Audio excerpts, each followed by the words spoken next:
Since former police chiefs during a reference check for his next police job. It was a warning of the trouble Grayson had already caused, and it doesn't stop there. Another supervisor said he failed to obey orders, especially during the high-speed chase you're about to see. Grayson, who's now charged with her murder, had a troubled career that began with a stint in the Army, a discharge for misconduct, then followed by more accusations of misconduct. We checked your front yard. During his time in law enforcement, described as having trouble obeying orders. We're at the end of 2nd Street. She's taking a right. Like with what happened here at his 5th police job when he refused an order by a superior at the Logan County Sheriff's Department to terminate a high-speed chase over a traffic infraction. His speed at times reaching 110 miles per hour. Are you pursuing? I'm about to terminate. She's flying up 121 right now. But Grayson didn't stop. He did, however, turn off his lights and siren, but kept going anyways until he hit a deer. Well, I'll definitely be terminated because a buck just smacked the side of my driver's side door. Did you violate a direct order Yes. from a supervisor about termination? Yes, I did. Grayson was questioned by a deputy chief and other top staff after that crash in Logan County. Do you agree, before we conclude this, that there's a mountain of policy violations that you committed? 7 months on, how are you still employed by us? I don't know. Yet he continued to get a pass over and over again. Even during the Logan County hiring process of Grayson, there were warning signs from another past employer, the Auburn, Illinois Police Department, where he worked in 2022. CBS News obtained these notes from a discussion between the Auburn chief and a representative from Logan County, where Grayson had applied for a new job. It states the Auburn chief said Grayson struggles with report writing, that he was very aggressive with getting drugs. The chief expressed concern that Grayson was too aggressive and that Grayson posted his drug arrests on Facebook. And the chief called him a bragger and was not great with evidence, left items laying around office. The entire thing makes me sick. Sangamon County board member Mark Ayers is on the jail committee that authorizes the hiring of new sheriff deputies. He says he was never informed of any negative notes about Grayson prior to hire, and his background was not shared with the committee. I would never bring on someone that had that troubled past or that record. As we have been reporting, Grayson worked for 6 police agencies since 2020, ending with Sangamon County, where he was entrusted to help residents in need like Sonia Massey. CBS News has uncovered notes from one of Grayson's former police chiefs during a reference check for his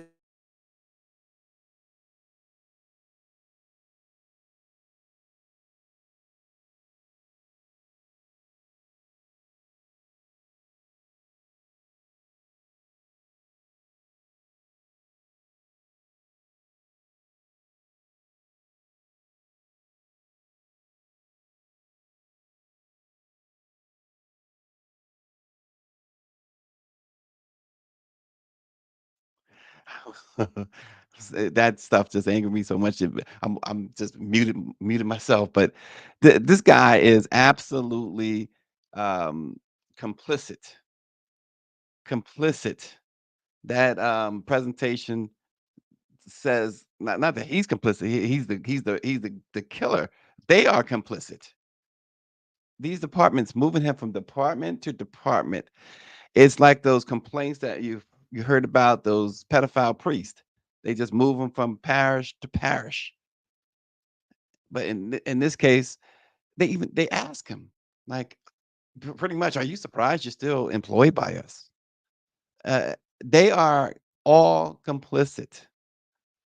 It should be more charges. After listening to that, should be a lot more charges, and some others, the police chief on down, whoever is responsible for hiring this guy for a 5th and 6th and 4th, 5th, 6th time, they ought to be investigated. There's no question about it. They ought to be investigated. It makes absolutely no sense that this guy was going from department to department. Power 96 says he is the prime example of the complexion for the protection. His nature of his military discharge is a red flag. He should have never been allowed to become a law enforcement officer. And I'm sure that in any lawsuit that is coming up, unreal. Um, Another question came up aside from this, as an aside, and I like the question, and I know the answer. I think I know the answer to the question based on some recent or not too distant reporting, but um, it's, Power 96 is also asking that question. Has anyone seen a black campaign staffer for Donald Trump? He says, I'm not talking about politicians. He says, I am talking about a hired campaign staffer. And as far as I know, the answer is no, there are none. But we also know, we go back into Trump's history. He and his father, they didn't believe in hiring black folks. Mike V says these are the same people talking about the Grayson situation, the cop, who hate DE&I and affirmative action. Yeah, they are. They are. Indeed, they are the same individuals. And I'm getting these texts about what Trump said to Elon Musk, but didn't watch, didn't care to watch because why I didn't watch. Okay, we are paying attention, obviously, to the presidential candidates, but what could you gain from watching two people who are 100% the same? Two people who will allow lies to flow like water out of a dam. It's just no there's no benefit to watching and or listening to that. I mean, look, if I wanted to go if I wanted to go to a Klan rally, if I wanted to hear Klan talk, I'd go to a Klan rally, right? Of course, covered up. But it's there was nothing redeeming that could possibly come about from a discussion between these two guys whatsoever. I know that folks tuned in, and mainstream media is chomping at the bit to tune in, so they tuned in, which is interesting too because Vice President Harris did a surprise sit down interview.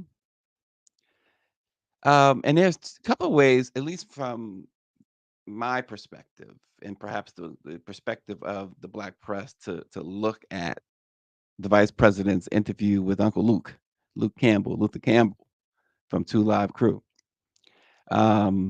One is the campaign, whether it's Biden Harris, now Harris Waltz. Well, I can't really pin it on the Harris Waltz campaign. They just really, that was their first interview. But it seems that they do whatever they can not to sit down with the black press. That's one way of looking at it. Luke is not black press, but he's also, the good thing is he's not white owned. He's not mainstream owned. But they get in the, and it's not, and I'm gonna say it's not the vice president, and it's not Joe Biden, and it's not Hakeem Jeffries, and it's not a lot of them. It's who they hire. It is those folks who work for them, have little respect for black on black stuff, good black on black stuff, like a black person, like their people talking to authentic black media. I mean,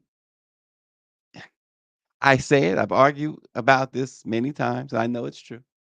Now, certainly, Luke has a great following, and certainly that interview will attract millions. But I say this all the time. if she sat down with any Black-owned entity, it's going to attract the same amount of views. She sits down with anybody, it's going to attract the same amount of views. If Joe Biden sat down with anybody, it's going to attract the same amount of views.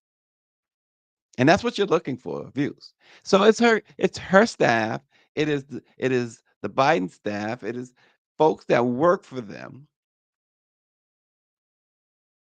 that have little respect for what that would mean, not just for the Black press, but for their own candidate, for their own person that they work for. They go against their own interest because they want on their resumes that my client sat down with Oprah Winfrey or my client sat down with George Stephanopoulos.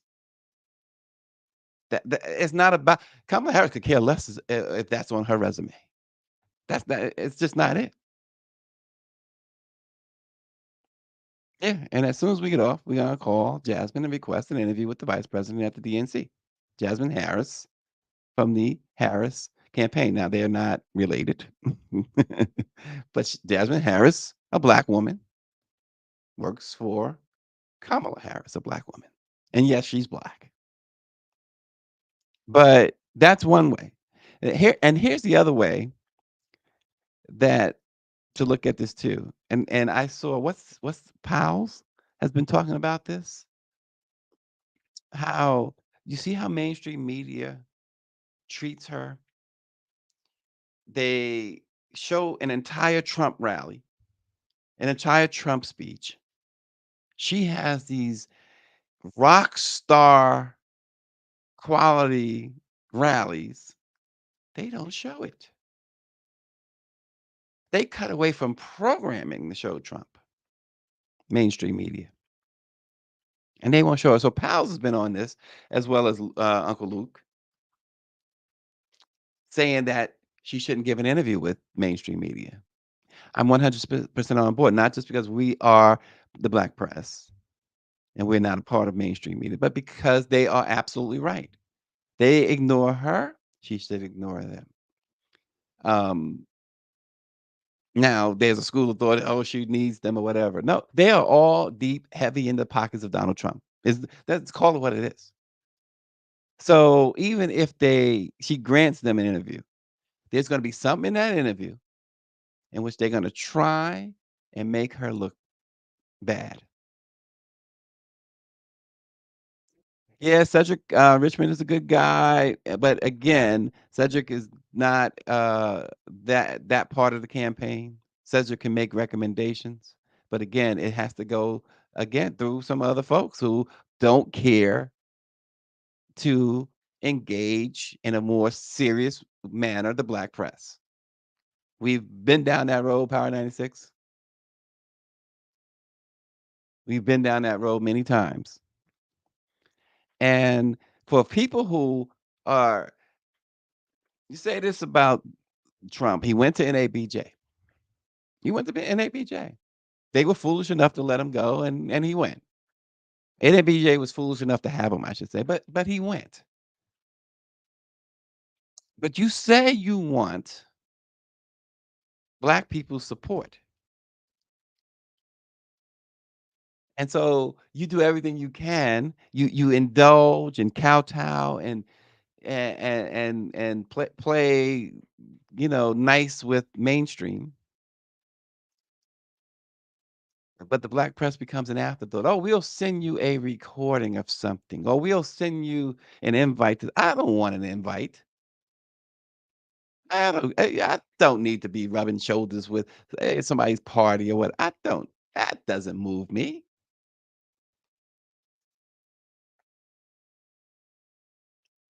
Yeah, guys, like take Power 96's lead. Tweet at the Harris campaign. Demand that she sit down with Let It Be Known. Whatever social media they're on, do that for us.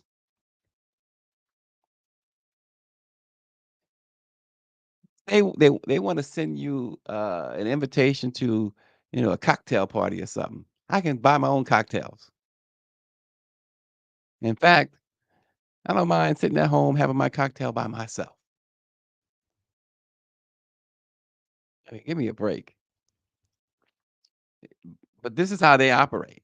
But and again, it's not the vice president.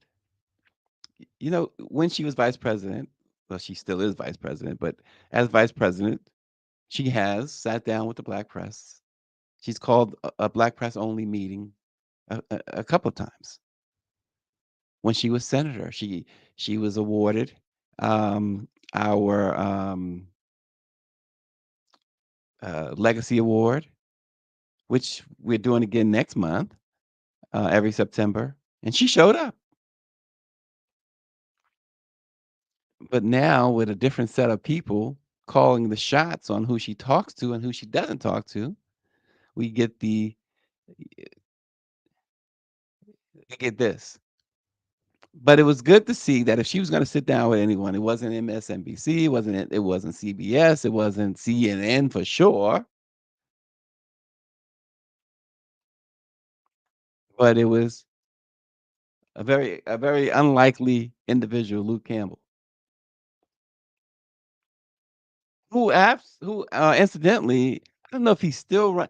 He announced back in February or March that he was going to run for Congress. Southbound 3000 says black media needs to band as a collective and push forward. I 100% agree with that, Southbound 3000. I'm just not a individual who is in control of that. But I 100% agree. I really do.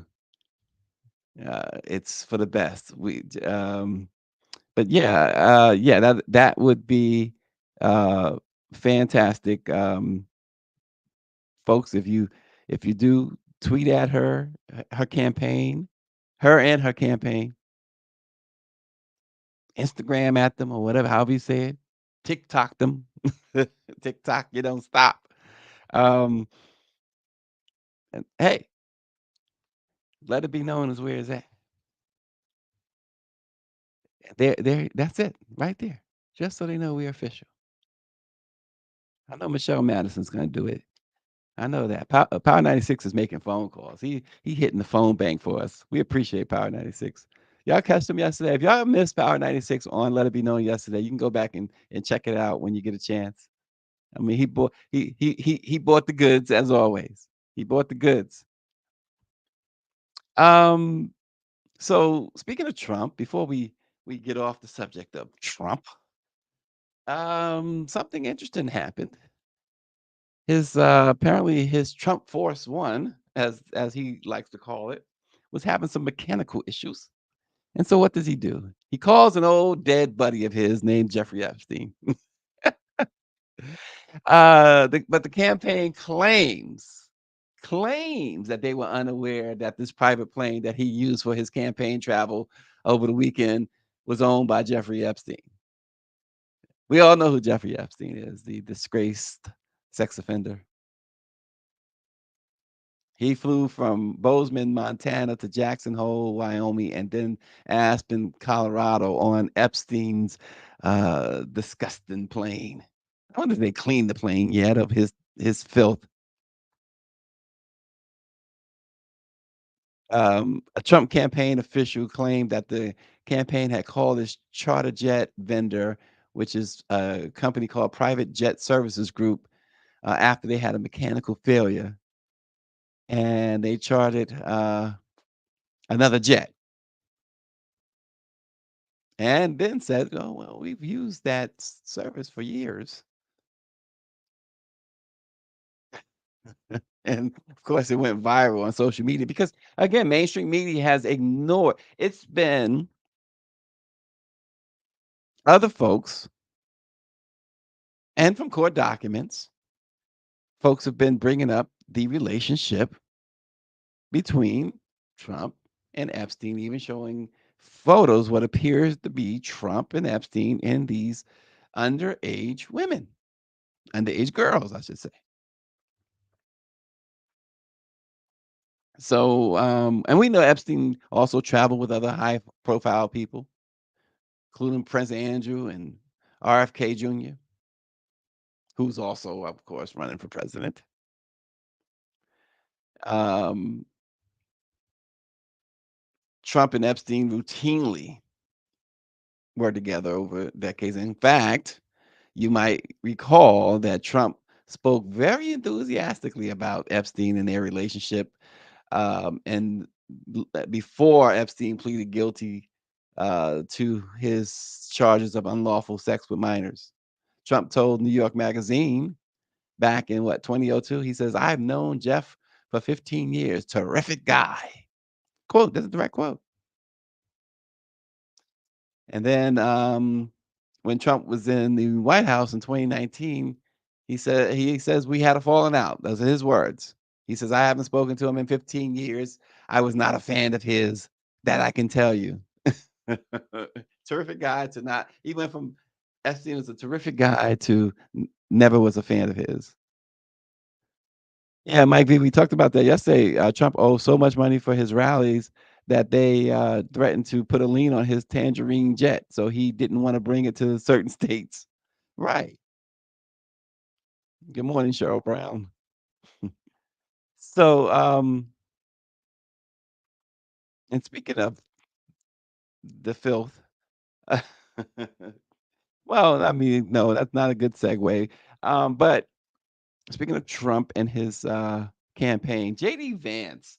Now, JD Vance, for the second time, a second image of him dressed as a woman in a blonde wig has been posted to Twitter or X.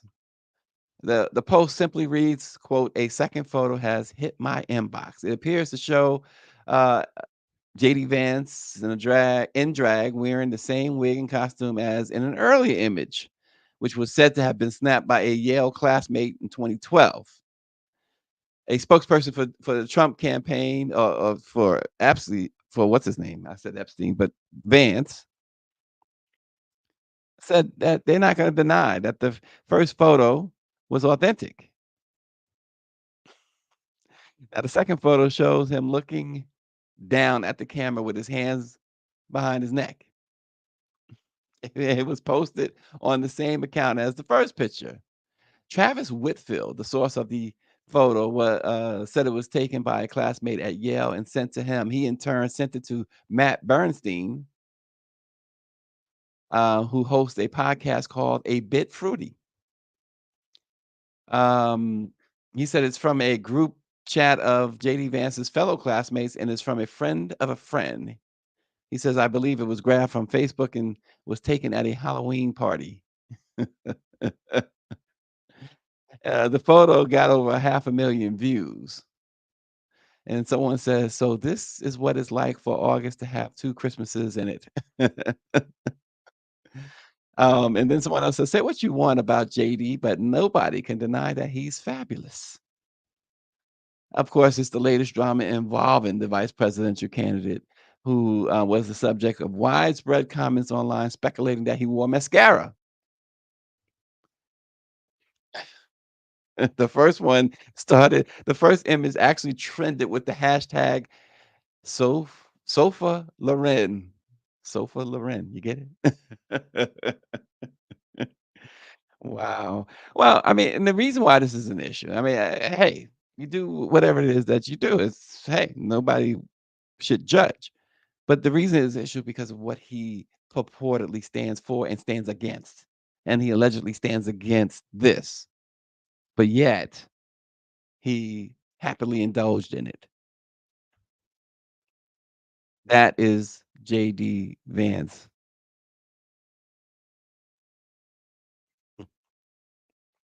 Here's something else.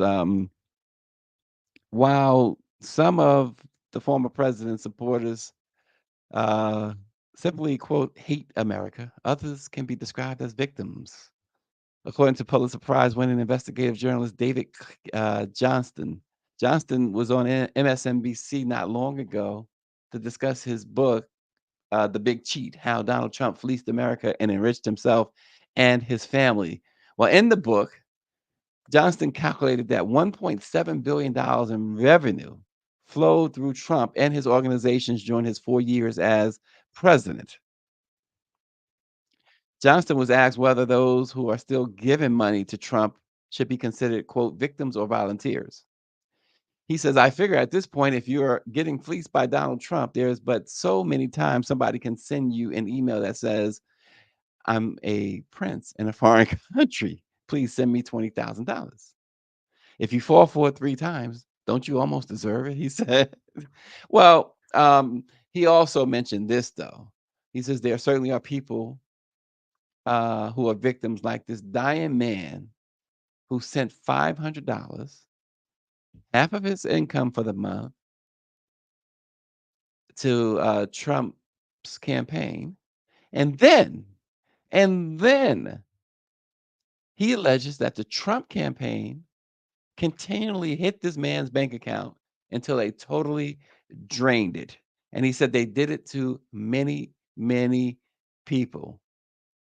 So a sick, dying man, they drained his bank account. He authorized, according to Johnston, just this one $500 donation. But there was something in the fine print he did not see. And that was that they were going to continually take this money. And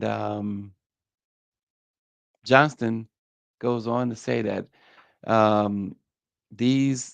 many of Trump supporters have simply come to hate America and are very unhappy. He says a lot of people are really unhappy about the conditions in America, and they see Donald as their savior, even though he has no capacity to do that. He's really out just to line his pockets, his family's pockets, and his administration. Encourage others, including 2 cabinet secretaries, to use the government to enrich themselves and their families rather than serving the public in a position of trust. Joni King says the devil always lie in fine print. Mm. Yes, Power 96. He says, so Donald Trump is the real Nigerian prince. Send him your money and you can live in his kingdom. Oh, gosh. Folks, COVID cases are on the rise again. It's surging. The upcoming rollout of updated vaccines in the fall now raises another important question. Will they arrive in time to make a difference? COVID waves haven't followed a seasonal predictable pattern like the flu, which typically starts spreading in the fall and peaks in late winter and spring. But flu shots, which takes 2 weeks to be fully protective, are generally recommended in September or October. Well, the new COVID vaccines, which target the new strain, which is KP.2, which is a descendant, I should say, of the highly contagious JN.1 variant. And you remember JN.1 emerged last winter. So they expect to start delivering vaccines for the KP.2 strain by the end of this month, if not the first week in September. But even if the vaccines are available within the next month, experts and infectious disease folks say that don't expect them to have much effect on the current summer wave that's going on. The shots will be important, however, as the U.S. heads into the fall and winter when cases usually rise again. According to John Moore, who is a professor of microbiology and immunology at Weill Cornell Medical College, history tells us that if there's going to be a new, significant, and major wave of COVID, it's more likely to come in the fall than at this time of year. In 2020 hindsight, he says, could it have been done earlier? He says it's really hard to critique the current plan because it's both logical and reasonable. He says you're kind of damned if you do and damned if you don't. Now, we know that COVID can surge at any time during the year, according to the Centers for Disease Control and Prevention. The information that was gleaned says that over 4 years of data says that it does peak in the winter, particularly December and January. and also in the hot summer months of July and August. And we've seen that uh, this year, certainly in July and so far in August, the cases are extremely high again. Um, the Food and Drug Administration says it's been following a routine similar to how the annual flu shot is updated. Vaccine experts select the COVID strain in the spring for a vaccination campaign in the fall. And ideally, public health officials would aim to administer COVID vaccines shortly before each wave to help to decrease the transmission, infection, and severe illness. So it's COVID time, folks, and they are all of these different entities are advising do not drink bleach, do not ignore it. And if you care to, they believe it's going to help if you get vaccinated. And Mike V points out that Black folks suffer from vaccine inequality as well. Um, and these COVID tests now, there's different than they were before. And I know at even in what you call it, not emergency rooms, but urgent care, they do those 3-day tests where it takes 3 days to really get the results, but they're supposed to be the most accurate. Folks still are not really quarantining when they get it. And that doesn't help, apparently doesn't help. We know that they're under no circumstances will there be another shutdown. They have tossed, they meaning lawmakers, um, have tossed that into the trash bin. They're not going to allow that again. But folks, beware and be mindful that COVID is spreading once again like wildfire. So that's the state of health right now. Let's turn our attention to Ferguson, Missouri, where a police officer was critically injured outside the city's police station during protests on the 10th anniversary of the fatal shooting of Michael Brown, which was a pivotal moment in the national Black Lives Matter movement. Ferguson Police Chief Troy Doyle said Officer Travis Brown suffered a severe brain injury last Friday, after being knocked to the ground. He is in an area hospital right now fighting for his life, the chief said. 2 other officers also were hurt, one sustained an ankle injury and another an abrasion. Both were treated at the scene. The team of officers went out to make arrest for destruction of property at the police station, where protesters gathered to remember Michael Brown, the unarmed Black 18-year-old who was killed by Darren Wilson, a white police officer, in 2014. One of the suspects was charged Saturday with assault of a special victim, resisting arrest, and property damage. He was ordered held on a $500,000 cash only bond. The chief said that for the majority of the night, the protesters were peaceful. He said police allowed them to block the street outside the station, posting a squad car in each end so they wouldn't be hit by vehicles. Police also didn't intervene when the protesters began shaking the fence outside the station, according to the chief. But he said that when they broke a section of fencing, he sent out the arrest team. Yeah. What are you protesting? These officers not even here no more. Everything that the activist community has advocated for, as far as body-worn cameras, implicit bias training, crisis intervention training, all this stuff, we have done all of this. What are we protesting?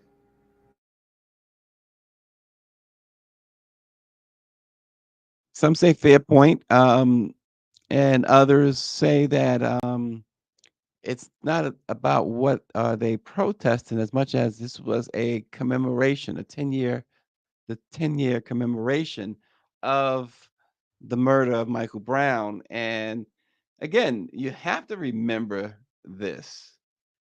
As it was in 2020, there are outside agitators often that come, they look for these type of gatherings and exploit them. And so it's really, it may not be someone who was there to commemorate the anniversary as much as it could have been someone from the outside. Yeah, Power 96 says his name was released immediately. So watch the person who is charged receive the maximum sentence.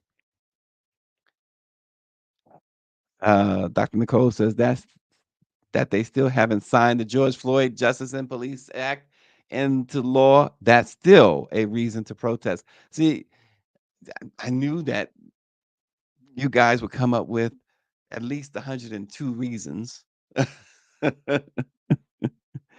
And it's absolutely correct. And once again, it's an overall failure not to have gotten that done. And I'm sure others were saying it at the time too, but you've heard me say it. At that time, in the moment, said that if they don't get that signed into law now, it'll never happen. And again, for the sake of me not going on another rant, several things and several things.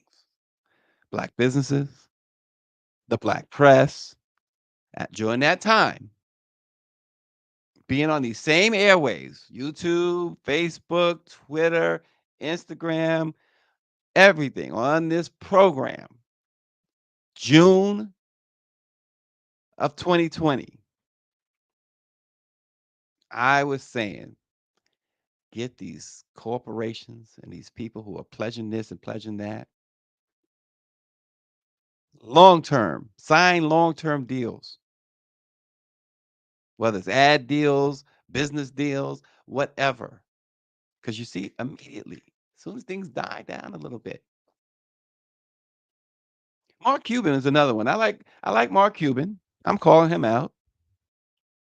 Can't get him on the phone anymore. But June of 2020, July of 2020, September of 2020, December of 2020, I could pick up the phone and call Mark Cuban. Email him, he emails me right back. Can't get him anymore.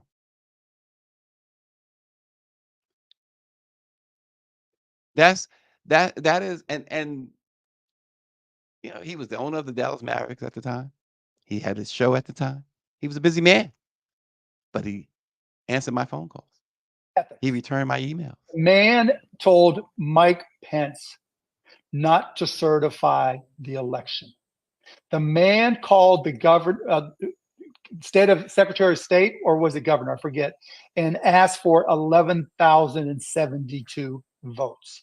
The man has stolen from more hardworking Americans. You were against Trump in 2016, though. You were against Trump in 2016. Right, but he was unethical then, and he's still unethical. And in 20, right? That's right, but that's the whole point. I actually started off supporting Donald, and then I got to know him better. When did you support him? Like 2015, I was like, he's great. He's he's not a typical Stepford candidate. I thought that was a positive. I would think that's a positive, right? A business guy who's pretty practical. But then I got to know not him. Ideological. Then I got to Trump University, Trump Soho, stole $4 million from a friend of mine that had sued to get it back. Mike Pence, 40 out of 44 people. Just take a look at the 4 years, because each of these are just going to be separate sort of personal attack rabbit holes. Look at the country in those 4 years. They're not personal attack rabbit holes. They're legitimate things that actually happen. So do you think the country, do you think the economy prospered and border crossing issues were far better under Donald Trump under those 4 years than they've been in the last 4 years? You disagree on that premise too. No, because if you look at border crossing, what was Obama's nickname? The deporter in chief. If you look at actual crossings, they were lower under Obama. And when Obama came in, they were higher, and he continued to lower them until the last couple months. On the economy, Obama took a fucked up economy and improved it, and Trump inherited that, right? And actually inflation grew by 25% under Trump over Obama. The one certainty about the office of the president of the United States is the complete uncertainty, that you have no idea what comes next. Would you agree with that? Yes. Okay. And so in my mind, and I think a lot of people's minds that oppose Donald Trump, is that you want somebody there that is educated on the world, but more importantly, just is ethical, right? So that they make ethical decisions. You want somebody when there is no precedent, it's never happened before. You want somebody that has hired not people who are most loyal, like Tony Soprano might have done, but hired the very best people. And those people want to stay and work for them, not that they're loyal. You want somebody whose first inclination is not to do what's in their own best personal interest. So right? can I just you say, can't deny that's Donald Trump. I'm It's just like a CEO of a company. Would you hire somebody that has a long history of stealing from people, of being And unethical? so And you know, of course, is Donald Vivek Trump Ramsey is Ramesy or whatever you want to call it, Ramaswamy is just you know, he just a poor excuse for a human being. That is just the bottom line. Poor excuse for a human being. And Cuban was right on, right there. I mean, just simply broke it down. As they say today, he ate him. He ate him. um, but I was ranting about folks like Mark Cuban, because at the time in 2020, they wanted to totally distance themselves from anything racist. They ran to anything black, aligned themselves with anything black, and you knew it couldn't last. You had to know, but we had folks, executives, black corporate heads believing it's okay. We'll do some business. They'll do some business with us now, but now that this situation is changing for the better, you get the global Black Lives Matter. It'll continue. It'll continue.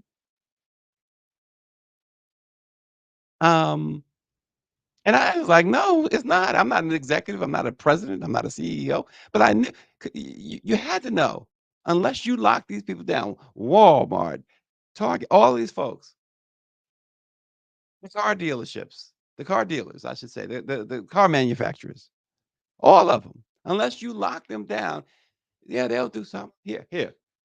They ran black folks. Here's $500,000. Here's a couple of million. What? No. I want a deal. Give me a 500,000, $1 million, 2 million, 5 million a year for the next 10 years. Let's get it on contract. Oh no, don't. I was told by something. Don't worry about it. They're not going anywhere. Oh really? And Cuban, I mentioned him. I like Mark Cuban, but he quickly aligned himself, and he told a great story too. When I had him on, he told a great story about how he came to um, alleviate himself of his racist views, because he admitted he had, and he said his kids helped him to see that he had racist views. Tell a great story. They went and they saw this march, this Black Lives Matter march. It opened his eyes, he said, to a lot of things. And how I'm gonna take credit because I'm tired of giving everybody else credit. I helped facilitate. It was me who helped facilitate a deal between him and one of our newspapers.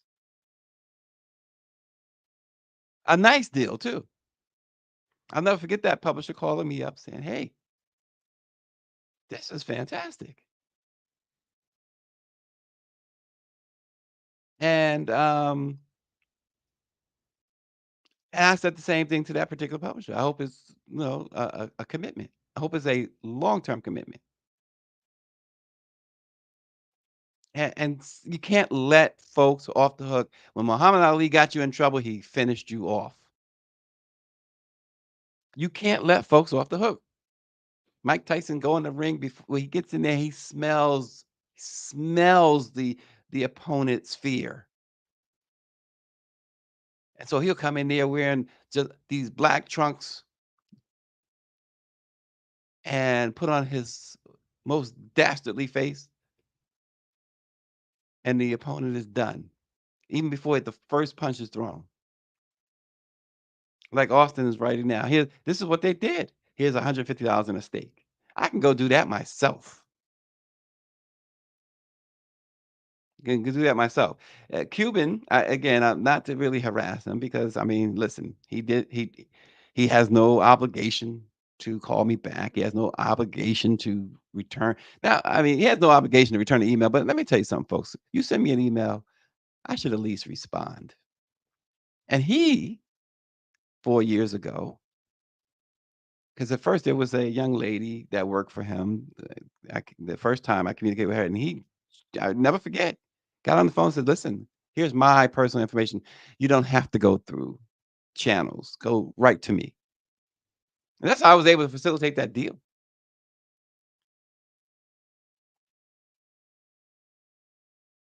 And I want to tell you something.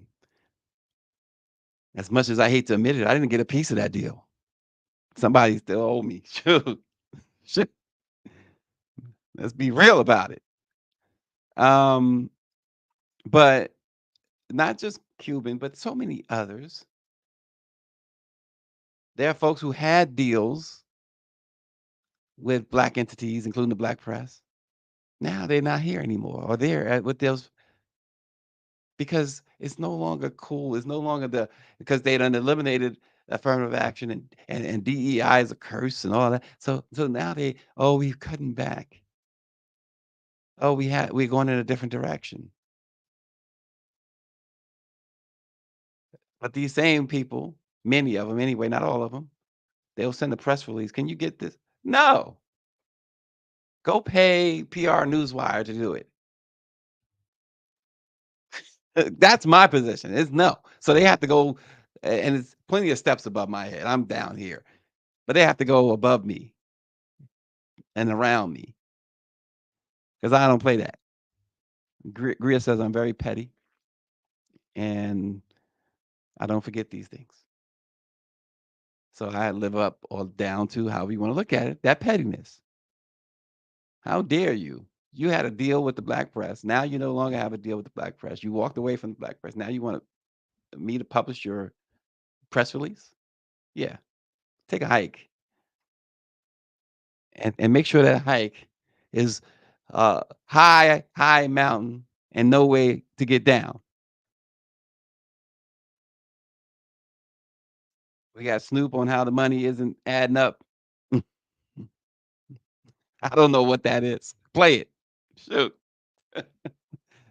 Snoop said it's not adding up. Well, let's hear what Snoop said. You paid off of that shit. I mean, can somebody explain to me how you can get 1 billion streams and not get $1 million? That shit don't make sense to me. Like, I don't know who the fuck running the streaming industry, if you in here or not.